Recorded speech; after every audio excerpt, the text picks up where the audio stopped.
दूर पर्वतों के पीछे से एक अद्भुत आकृति धीरे धीरे प्रकट हो रही थी।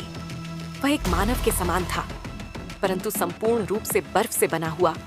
उसका शरीर पारदर्शी था और वह 10 लोगों के बराबर ऊंचा था।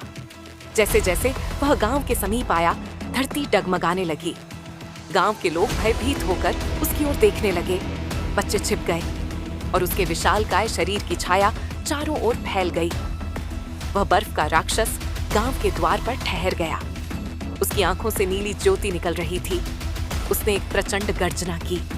उसकी सांसों से श्वेत धुंध फैल गई, परंतु आकाश शांत रहा। लोगों ने चीखते हुए भागना आरंभ किया। हर ओर अस्त व्यस्तता फैल गई। उस विशाल पुरुष ने एक झोपड़ी की छत पकड़कर दूर फेंक दी। फलों की गाड़ी को उठाकर खाने लगा। उसके मुंह से टपकता जल उसकी बर्फीली त्वचा पर जम गया।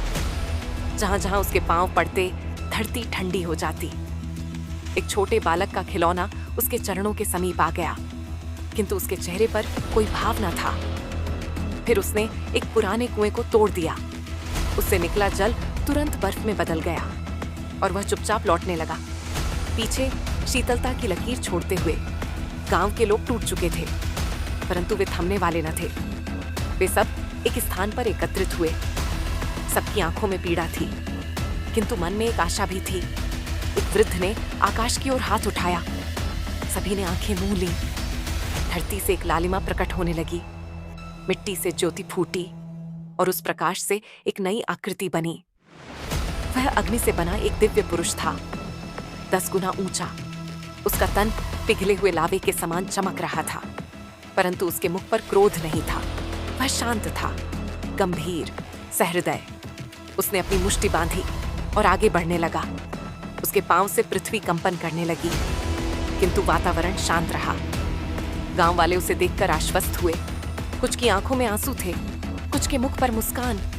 तभी बर्फ का वही राक्षस पुनः लौट आया। दोनों देवता आमने सामने खड़े हो गए। वे एक दूसरे की ओर बढ़े। धरती कांप उठी, परंतु आकाश में कोई परिवर्तन नहीं हुआ। एक भीषण टक्कर हुई। बर्फ और अग्नि एक दूसरे से टकरा गए। बर्फ का मुक्का अग्नि के कंधे से टकराया। लावे की चमक भभक उठी। अग्नि ने भी प्रहार किया। बर्फ से भांप उठी। वे एक दूसरे को जमाते तोड़ते रहे, किंतु प्रकृति शांत बनी रही। बर्फ के देवता में दरारें पड़ने लगीं। उसकी ज्योति मंद पड़ने लगी। अंततः अग्नि का अंतिम प्रहार हुआ। बर्फ का देवता घुटनों पर आ गिरा। उसके मुख पर शांति थी। वह धीरे धीरे पिघलने लगा। गांव वाले धीरे धीरे पास आए। सभी की आंखों से आंसू बहने लगे। एक बालक ने पिघली हुई बर्फ को स्पर्श किया। वहां एक कोमल उजास उत्पन्न हुआ। अग्नि का देवता भी नतमस्तक हो गया। उसकी आंखों से पिघला हुआ लावा आंसू के रूप में बह निकला। तभी एक वर्षा बूंद गिरी। अग्नि का देव एक बीज भूमि में बोता है और वहां से एक नवीन जीवन अंकुरित हो जाता है। कैमरा धीरे धीरे ऊपर उठता है और एक शांत, पुनः जीवित गांव दिखाई देता है।